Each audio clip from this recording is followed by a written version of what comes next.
This is Fight Night here on talkSPORT. Welcome back, everybody. Thank you very much for joining us here on this Saturday night as we talk about boxing. In particular, we remember one of the all-time greats, George Foreman, but we've got some real superstar guests alongside Spencer tonight. And before we introduce our next guest, here's something just a little bit special.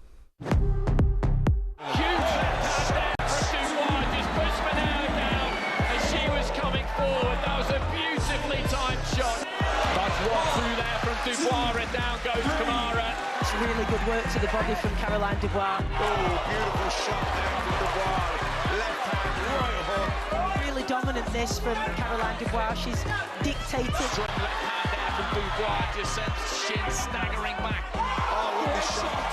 Good left hand there from Dubois, and down goes Rodriguez.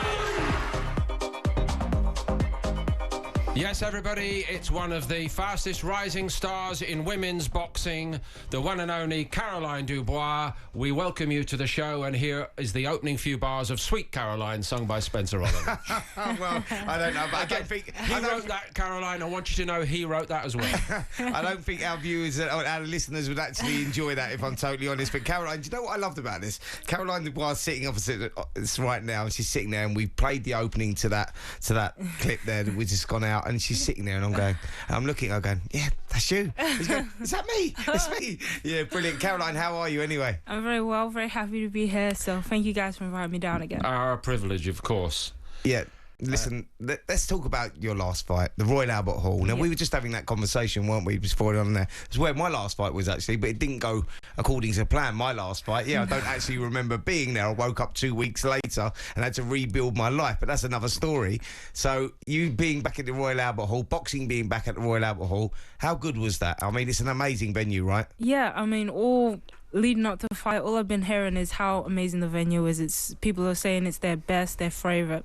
So I've got, high expectations, and to be honest, they were all smashed. I went there and it was a beautiful venue. It was a beautiful setup, and the atmosphere was really, really nice. And, a lot of people showed up, and it was just an amazing night, and I'm glad that women's boxing was there, and it's all women's exactly card. All women's card first for that. And there's not many shows that get to happen at the Royal Albert Hall, so to be able to get the slot, to get the opportunity was a nice. I don't know whether they're actually unconnected events, and I was actually there covering that infamous night when we actually thought we'd lost Spencer, to be serious for a moment, against Evakov.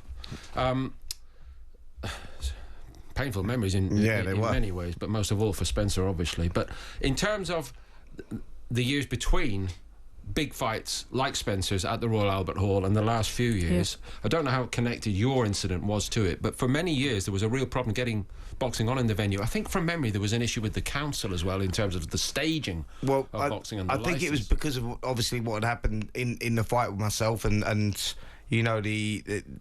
the extent of the injury that I received. I think they took boxing away from there for many, many, many years. I think they've only had 3, maybe 4 shows, and that was like 26 years ago now. Yeah. They've only had 3 or 4. We did one in about 2017 or 18. That's right. On they didn't have boxing back there for many, many years, but I'm so pleased it's returned, because you're right, Caroline, that when you go in that venue and the acoustics that are in there, the sound, the way that it is, it's sort of built for boxing, really. So it's so good that actually boxing is back there. And how good was it? It was an all-women's card. I want to talk to you a little bit about that, because we go back to, what was it, October 2022, when we had it at the O2, the first all-women's boxing card that sold out there, and that was a historic moment for women's boxing and how it's evolved and how it's moved on. And then to do it again at the Royal Albert Hall, I didn't know if it was going to work. I didn't know that if you women would be able to fill the arena the way you did, but it was absolutely packed there. It just shows the impact that women are having on boxing now and the fans that you've actually got. No, exactly. It's always a catch-your moment when you go to events like that and people turn up and they show the support. It's, it really makes you humble and humbles you and makes you appreciate. Boxing is nothing if there's no people. We don't just step into the ring and just fight. We fight to entertain the fans, and we have the opportunity to headline or be in these big shows because of the fans, and all the fans that showed up. It was an amazing night, and I'm so thankful. There may not be the gulf of women's boxers around right now, but the ones that are at the top are very, very elite. Now, I'm going to mention Katie Taylor, because she's the pioneer of women's boxing, and what she's done for it is quite incredible. And over the other side of the pond, Amanda Serrano has done exactly the same. And what she's done, they're looking like they're going to have a trilogy now.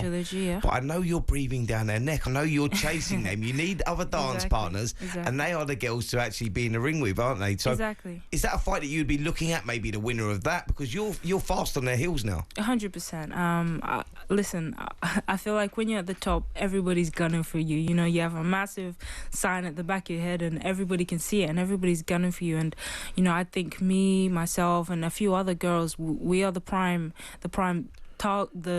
prospects. I don't know who else Kate can potentially be fighting, unless she wants to rematch Amanda for all the time. That'll be a great fight, but you know, it doesn't make much sense. So WBC lightweight title is yours. How important is it for you to maybe build a long reign that people in 20, 30, 40 years will go, Caroline Dubois held that title for 5 or 6 years? Because I can't see Katie coming back down again in weight. So. No, I want to be undisputed, and then I want to be, I want to move up in weight, and I want to do the same thing there. So at 140, I want to be undisputed there. I want to move up to 147.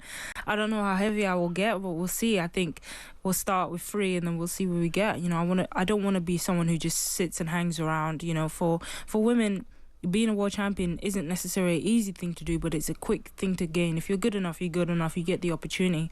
So I don't think for me, you know, that won't fulfill me just being a world champion. I want to be the best. I want to signify myself as being the best, and that's only possible by You've got an amazing backstory as well, so can I get right to it? I think it's time. Is it actually true that Caroline was Colin? I feel like I've told this story like so many times now. You've got to explain this properly, because you wasn't actually Colin that turned into Caroline, but you was known as Colin for obvious reasons. Please explain that. No, that was back in the day, 9 years old, full Mulan era.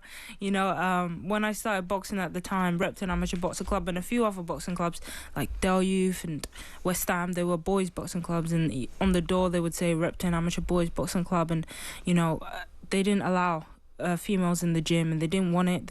There was no Olympics for the women, and there was no real potential of where they were going, so they just didn't take interest or didn't see it as a possibility. So when I started, my brother was boxing. I said I wanted to join, and my dad said, you know, if you're gonna do this, you have to go to the best gym. And Repton at the time, and probably still is today, is one of the best gyms. So we went there, and the only way I was able to get into the gym by was saying my name was Colin, and I was Colin for like I don't know, like 4 or 5 months. Was you sparring the boys then? I was sparring the boys. I had my first spar against a boy named Oscar. I'm baiting him out now, and now I punched his head in. He was crying, and oh yeah, that was a crazy experience, but it was really good. Did you love it from day one? 100%. It was weird. I walked into the gym, and as soon as I walked in, I was like, how could anyone not want to box? You know, just the atmosphere, the feeling, the intensity, and just walking in. As soon as I walked in and I smelt the leather, I seen the bags, that's what I wanted to do. I'm glad you said that, because I was going to say that the strange thing about this is the smell of a boxing gym that you never forget, never leaves you. Even when I do it now, 26 years later, and I go back to Finchley ABC where I was boxing, you go back there and you walk in there, and it's that distinctive smell, man. And it's like, in boxing clubs, right, especially amateur boxing clubs, Caroline, you can back me on this one, the gloves are worn, like you can imagine there's hundreds of kids that go in there nightly, like every night there's hundreds of kids, and they're all using the same gloves. So the gloves get put back, they come back, and they're soaked. Well, I can't tell you how bad that smell is from those boxing gloves. That is so bad, but it's so bad, it's good, if that makes sense. You get used to it. Yeah, you get used to it. Exactly. If you get used to that, you can get used to anything. But what a time, what a legacy for the Dubois family right now, with Daniel doing what he's doing, and looks like, you know, he's going to be reigning there for a long, long time. But we didn't finish our top 10 male heavyweights, actually, but we need to do that later on the show. Absolutely. Caroline, I'd really like it if you can stay with us for a while. Could you do that? I'll see. There's no Saturday night distractions for a professional boxer anyway. Fight Night Live on talkSPORT. Spencer Oliver's been kind enough to share the studio with me, Paul Dempsey, and a very special star has also come in to see us on this Saturday night, the one and only Caroline Dubois, a boxer going to the very, very top. You're already about 8/10 of the way there, I would say, as the current WBC lightweight champion. To go back a little bit, and thank you for sharing the amazing story of how you first got into boxing. Who were your heroes in boxing? I didn't have a lot of female heroes until I got on, started boxing for a while now. But, I watched all the fights. The Contender Series was always on the weekend. The big Friday Fight Nights was always on. Sugar Ray Leonard, I remember there was a DVD, a video we used to have, a cassette back in the day, the VHS tapes. And it was Sugar Ray Leonard, Marvin Hagler, Duran, and those guys, they were the top. Tommy Hearns, those guys, I really enjoyed watching them. Them four, they were the four kings, and they deserved, rightfully so.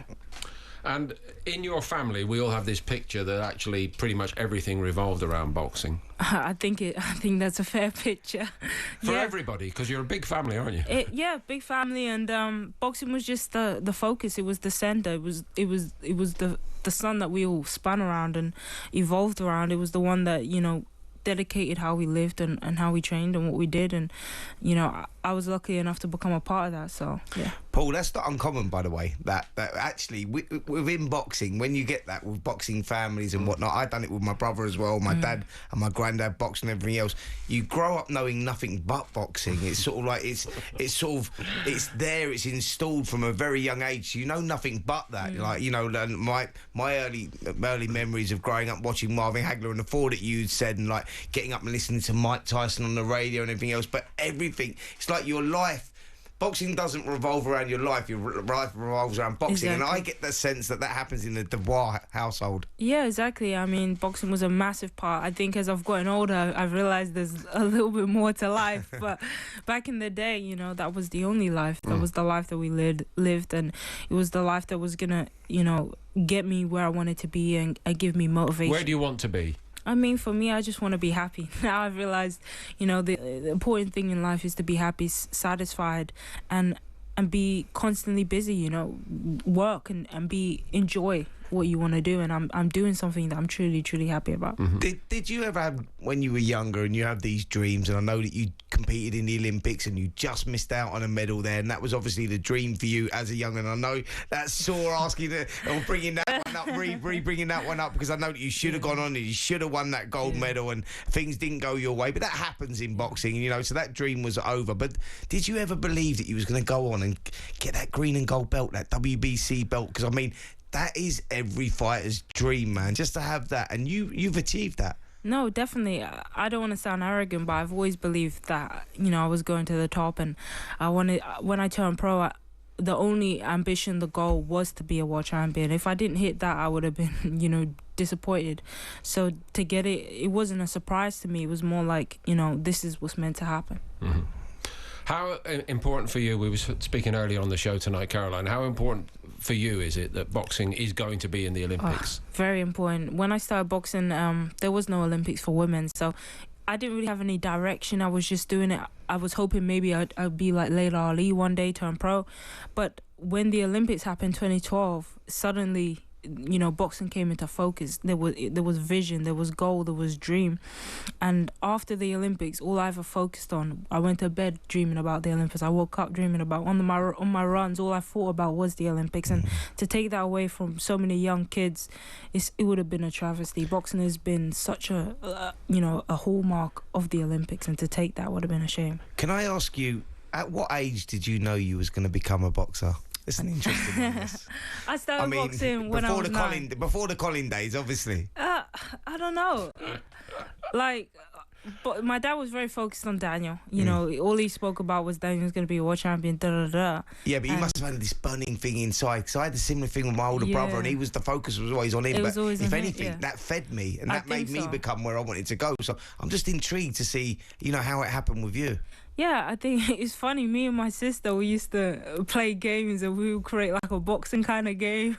And like someone would be the coach and someone would be training and all that stuff. And we would just be in the other room just training and practicing and doing shadow boxing and stuff like that. And then one day I was like, Dad, I want to box. And he was like, you can't box. And I was like, yeah, I can. I've been practicing in the room next door. So I don't know. It's just always been a part, as I say, it was always on. Boxing was always on. I just became a part of who I was. Not the typical upbringing of a young girl that's great. They normally grow up like with Barbie dolls and pushing little prams and wearing their mum's high heels or whatever. And you're building boxing rings. I absolutely love that. That's what makes you guys and girls different. And speaking of family connections, of course, Shane McGuigan, part of a very famous boxing family, is training you. Yes. So if you would bring us up to date, where is Shane with you on the work page at the moment? What have you been working on in the last camp or two? What's the next level for you as a boxer? I mean, I guess I'll be honest. You know, obviously as a world champion, everything is gonna get harder. The competition is gonna become tougher. You know, the fights are suddenly gonna edge away from being, 60-40 to 50-50 fights. You know, I'll be involved in some big fights in my next few fights, hopefully. You know, I want to challenge Terry Harper next, and then go for undisputed against Beatrice Ferreira, the Olympic silver medalist. So the challenges are steadily but quickly getting harder. And what happens if the phone rings and somebody maybe from America says, actually, we've got a Katie Taylor fight for you? Oh, of course I'll be picking that one up. I'll be signing that straight away. But to be honest, I don't think she'll fight me. Did you see her little eyes light up then when you mentioned that? Did you see that? Did you see that little twinkle in her eye there? That was absolutely brilliant. Listen, you're talking about next fights and you're hoping for Terry Harper. I don't know if that was a little exclusive that you was giving us there, or whether that is something that's on the radar. But do we have a date in mind? We don't have a date. It's all, obviously she's fighting in Doncaster, I think May time, so we'll see how that fight goes. Hopefully she's able to come out without cuts or any injuries, and we can get it going straight away in the summer. The end of summer, that would be great. That would be great. Any venues in mind? I mean, you've done the Royal Albert Hall. Where do you go from there? I mean, come on. What's the dream for you, by the way, as in for a venue? Is it a stadium? Is it like where would you most like to fight? You know the answer. No, I don't know. You tell her. I'll tell you if I was right or wrong. I would love to fight the O2, and I don't know if that's going too low or standard, but I remember the all-female show with the Clash of Shields and Savannah Marshall, and obviously they sold out, and it was my first time fighting on there, and it was amazing. Sold out O2 was amazing. So, as you're such a student of the game, I thought you were going to go Madison Square Garden. Oh, yeah, I could have gone there, but I want to fight in London. I want to headline in London, England. You are first. A standard bearer on this side of the Atlantic for certain. Just to bring it back, if we may, finally in this part, Spencer, to the male heavyweight top 10. Yes. And of course, Daniel, Caroline's brother, features quite high. He does. Are you happy with number 2 at the moment? He's number 2 in my rankings right now, as in the current top heavyweights. Alexander Usyk obviously being 1. Daniel lost that fight last time out in Poland. I was lucky enough to be at ringside then. By the way, guys, I'm going to pull it out there now to everyone that's listening to this. It was not, I repeat, not a low blow. All this controversy about whether it was or whether it wasn't. Caroline will, second me on this one. The waistbands are held very high. Yeah. It landed on the waistband, admittedly, yes. But where the waistband was placed, that was never down south. It was in the right spot, and Alexander Usyk used his experience to demotivate Daniel at that time, and for that reason and that reason alone, I think that Daniel goes in there now as he's the champion. I think he wins a rematch. I really do. I'm not the champion. I'm only the chairman, and I didn't even choose the role tonight, but we have to pause it at this moment. Will you guarantee that you will come and see us again soon? Of course. We've loved having you on the show. Thank you very, very much indeed.